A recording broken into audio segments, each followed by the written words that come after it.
Everyone, this side Elijah और आज मैं आई हूँ एक बहुत ही अमेजिंग और एक ऐसे डेंटल क्लिनिक पर जो काफ़ी ज़्यादा टेक्नोलॉजिकल एडवांस्ड है, जहाँ पर आपको सारे इक्विपमेंट्स मिल जाएंगे जिसके थ्रू दांतों का ट्रीटमेंट किया जाता है। मैं प्रेजेंट हूँ Ghurania dental clinic and implant centre पर, जहाँ पर मेरे साथ हैं डॉक्टर प्रमित घुरानिया। आपको डॉक्टर प्रमित के बारे में बताऊँ सो इन्हें 13+ ईयर्स का एक्सपीरियंस है, इम्प्लांटोलॉजिस्ट हैं, गुजरात यूनिवर्सिटी में टॉपर भी रह चुके हैं और इसी के साथ साथ ICOI USA सर्टिफाइड इम्प्लांटोलॉजिस्ट हैं। और आज आपको जानने को मिलने वाली बहुत सारी चीज़ें दांतों से रिलेटेड। पर उससे पहले एक चीज़ बताना चाहूँगी कि डॉक्टर प्रमित का हमेशा से एक ड्रीम था कि वो एक ऐसा डेंटल क्लिनिक स्टेब्लिश करें जहाँ पर पेशेंट्स को बहुत ही ईज़ के साथ और बहुत ही टेक्नोलॉजिकल एडवांस्ड इक्विपमेंट्स के साथ ट्रीट किया जा सके। और आज वो, जैसे कि हम जानते हैं, ड्रीम रियलिटी में बन चुका है और यहाँ पर बहुत ही अच्छे से पेशेंट्स को ट्रीट किया जाता है। सबसे पहले तो मैं आपसे एक चीज़ जानना चाहूँगी कि यूजुअली हम देखते हैं कि जो पेशेंट्स हैं वो डेंटिस्ट के पास जाने में बहुत डरते हैं, बट इसका आंसर मैं आपसे डेफिनेटली जानूँगी। इससे पहले एक चीज़ बोलना चाहूँगी कि मैं चाहूँगी कि जो हमारी ऑडियंस है उनके लिए आप गुजराती में आंसर करें। श्योर। लोકોમાં એક તો બીક હોય છે કે દાંતના ડૉક્ટર પાસે જાશો ને એટલે હથોડી લઈને દાંત કાઢી દે। हाँ, ऑलराइट। और एक और चीज़ मैं ऑडियंस के लिए बोलना चाहूँगी कि क्या आपको भी नहीं पता कि आप ब्रशिंग किस तरह से सही से कर सकते हैं, या फिर क्या चीज़ें आपको ध्यान रखना है जब आप टूथपेस्ट या टूथ ब्रश सेलेक्ट कर रहे हैं, या फिर ओरल कैंसर के बारे में अगर आप कुछ जानना चाहते हैं तो आगे का कॉन्वर्सेशन इसी पर बेस्ड है।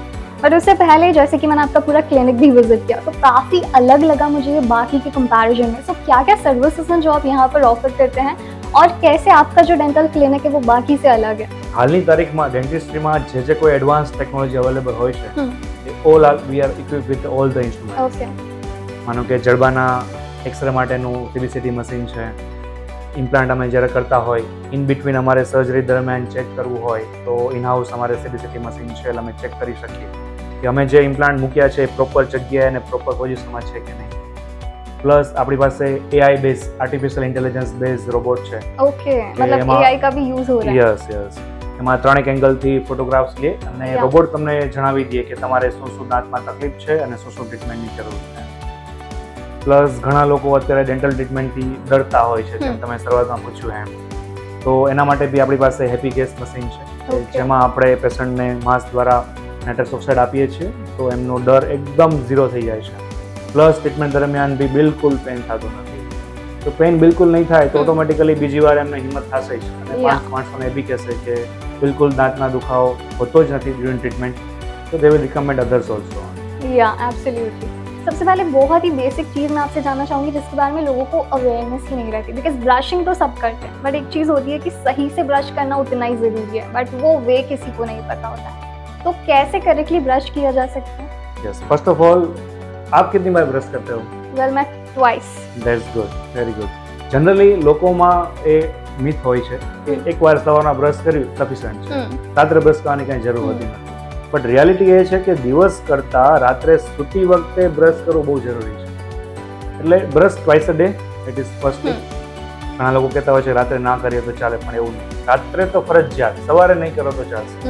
કારણ કે આપણે જે કંઈ ખાધું હોય છે, દાંતમાં ખાડા ટેકરા હોય, તો જે ખાડા હોય ને એમાં ખાધેલું થોડું ઘણું ફસાયેલું રહેતું હોય, જો બ્રશ ન કર્યું હોય તો આખી રાત એક જગ્યાએ રહેશે તો ઓટોમેટિકલી એમાંથી બેક્ટેરિયા જનરેટ થશે અને ધીમે ધીમે દાંતના સડાની શરૂઆત થશે। એટલે સવારે અને સાંજે રાત્રે સૂતા પહેલાં બ્રશ કરવું જરૂરી છે। બ્રશ કર્યા પછી જો કંઈક પાછું પોટેટો ચિપ્સ ખાધી કે બીજું કંઈક ખાધું તો ફરીથી બ્રશ કરવાનું, પણ છેલ્લે બેડમાં સૂતા પહેલાં બ્રશ થઈ જવું જોઈએ। બીજું, સવારે બી બ્રશ ઉઠીને કરવું જ જોઈએ, પણ એક નવો એક કોન્સેપ્ટ એ બી છે કે નાસ્તો કર્યા પછી બ્રશ કરવાનો, કારણ કે આખી રાત આપણા મોઢામાં જે બેક્ટેરિયા જનરેટ થયા હોય છે ઇટ્સ અ ગુડ બેક્ટેરિયા। એ સવારમાં પાણી પીવો, નાસ્તો કરો અને શરીરમાં અંદર જાય તો it's okay, it's a good, intestine માટે એ સારા છે। નાસ્તો કર્યા પછી બ્રશ કરો એટલે જે કંઈ થોડું ઘણું બગડ્યું હોય એ બધું ક્લિયર થઈ જાય। સવારમાં ક્લિનિકે આવો અથવા ઓફિસ જાઓ અને કોઈ પૂછે કે આજે તમે મેથીના થેપલા ખાધા છે, वो काफी फेमस एड रहा है, તો એ ના થવું જોઈએ। એટલે સવારમાં ઉઠીને બ્રશ કરો અથવા નાસ્તો થયા પછી બ્રશ કરો અને રાત્રે સૂતા પહેલાં। એ સિવાય જેટલી બી વાર મોઢામાં આપણે કાંઈ બી જમ્યા છીએ પછી આઈડિયલી બ્રશ થવું જોઈએ, પણ બધી જગ્યાએ સાથે બ્રશ લઈને ફરવું તો પોસિબલ નથી, તો એટલીસ્ટ પ્રોપરલી ગાર્ગલ થવા જોઈએ। ક્યાંક બહાર ગયા છીએ જમવામાં, ક્યાંક રેસ્ટોરન્ટમાં ગયા છીએ તો જમ્યા પછી મોઢામાં પાણીથી સરસ ખખડાવીને કોગળા કરવાના, એટલે ક્યાંક કાંઈ ફસાયેલું હોય તે બધું ઇઝીલી સાફ થઈ જાય। બહુ ઇઝી છે. તમારે ક્યાંય સ્પેશિયલ વોશરૂમમાં જવાની બી ક્યાંય જરૂર નથી. તેમાં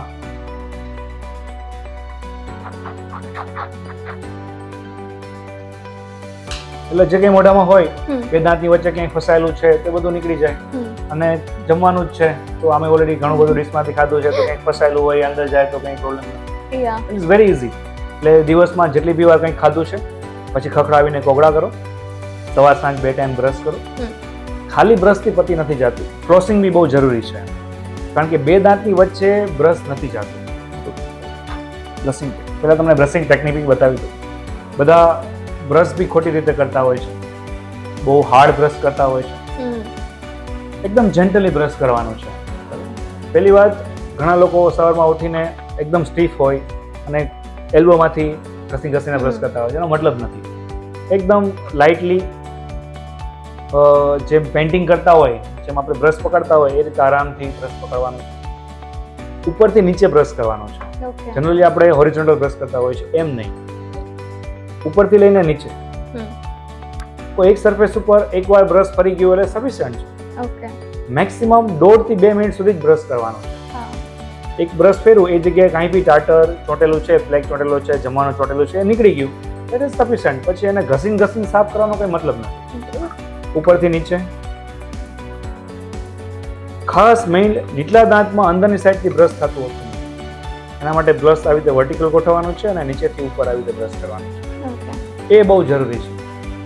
મેઇનલી જે પ્લાક ડિપોઝિટ થતો હોય છે એ નીચલા દાંતમાં અંદરની સાઈડ અને ઉપરની દાઢમાં બહારની સાઈડ, કારણ કે ત્યાંથી જ આપણે છે ને સલાઇવરી ગ્લેન્ડનું ઓપનિંગ છે એટલે એ જગ્યાએ ક્ષાર વધારે જામે. એટલે નીચલા દાંતમાં અંદરની સાઈડ અને ઉપરની દાઢમાં ગાલ બાજુ આ બે જગ્યાએ બ્રશ ખાસ કરવાનો, ત્યાં થોડોક ટાઈમ દેવાનો.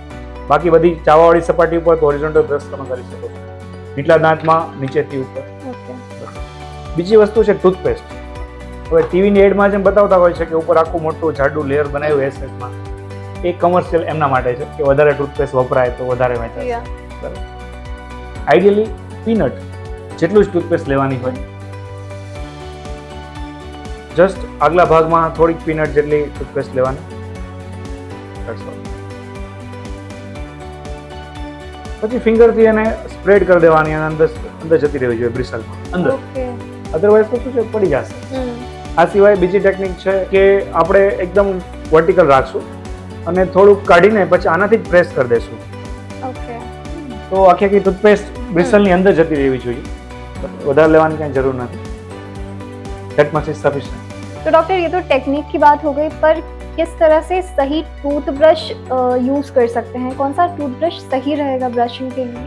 टूथब्रश कोई भी હોય ओके પ્રોપર ગ્રીપ આવી જોઈએ અને બ્રિસલ સોફ્ટ હોવા જોઈએ, બહુ હાર્ડ ના હોવા જોઈએ. ओके અને second, if cost is not an issue then electric toothbrush is better.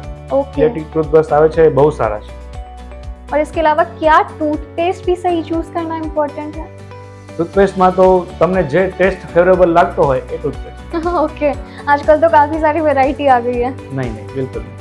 કોઈ બી ટૂથપેસ્ટનું કામ લુબ્રિકન્ટ છે. મેઇન વસ્તુ છે કે બધી જગ્યાએ સાફ થવું જોઈએ. ओके તમારું બ્રશ બધી સરફેસ ઉપર એકવાર ટચ થવું જોઈએ, અંદરની સાઈડ છે બહારની સાઈડ. ओके और इसके अलावा डॉक्टर अगर हम बात करें माउथ वॉश की, तो क्या ये हेल्दी है, यूज करना सही है? ઓકેશનલી ડોક્ટર સજેસ્ટ કરતા હોય ને રિક્વાયરમેન્ટ ઓકેશનલી ઓકે, દરરોજ માઉથ વોશ યુઝ કરવું જરૂરી નથી અને એની સાઈડ ઇફેક્ટ બી આવતી હોય છે એટલે દરરોજ યુઝ ના કરવું જોઈએ. ओके और आजकल मार्केट में जो वाइटनिंग के लिए टूथपेस्ट आ गए हैं, तो क्या आप इसको रिकमेंड करेंगे? क्या ये सही है? નહીં. नहीं. No. ओके વ્હાઇટનિંગ જેમાં વ્હાઇટનિંગ માટેના કેમિકલ્સ યુઝ થયા હોય એવી ટૂથપેસ્ટ યુઝ કરવી જોઈએ, પણ એ હાલની તારીખમાં અવેલેબલ નથી. જે કોલગેટની વિઝિબલ વ્હાઇટ ને એવું બધું આવે છે, આઈ વિલ નોટ રેકમેન્ડ. એમાં પાર્ટિકલ સાઇઝ મોટા હોય છે, એનાથી દાંત ઘસાઈ જાય છે અને ઉપરનું લેયર ડેમેજ થઈ જાય છે. ओके और एक्सेसिव ब्रशिंग से भी वो डैमेज होता હા, જે તમે નખ ફેરો અને પેઢા અને દાંત પાસે જે કેચ આવે કાચો પડી ગયો હોય એ વધારે પડતું હાર્ડ બ્રશ કરવાના હિસાબે થતું હોય. है. तो अगर किसी को वाइटनिंग करवाना हो तो तो उसको फिर डेंटिस्ट के पास हाँ, डेंटिस्ट के पास bleaching, scaling, ceramic veneer, composite veneer બધી ટ્રીટમેન્ટ અવેલેબલ છે. Okay. જાતે ટૂથપેસ્ટ યુઝ કરશો અને વ્હાઇટ થઈ જશે, ઇટ્સ નોટ પોસિબલ. और उससे क्या मतलब रिजल्ट्स मिलते हैं? नहीं मिलते. नहीं मिलते. मिलते हैं वो टेम्पररी होता है, Okay. Very temporary. ऑलराइट. तो Thank you so much, Dr. Pramit Bhorania. Yes, thank you very much to Aliza and all our audience. तो ये थे मेरे साथ डॉक्टर प्रमित भोरानिया। और अगर आप भी अपने दांतों का ख्याल रखना चाहते हैं और ढूंढ रहे हैं कोई बेस्ट डेंटल क्लिनिक मोरबी में, तो डेफिनेटली विजिट करें Bhorania dental clinic and implant centre. Bhorania dental clinic and implant centre, 3rd floor, Shriji palace, Savsar plot, main road, જૂના બસ સ્ટેન્ડની બાજુમાં, મોરબી। Mobile number 9427456417।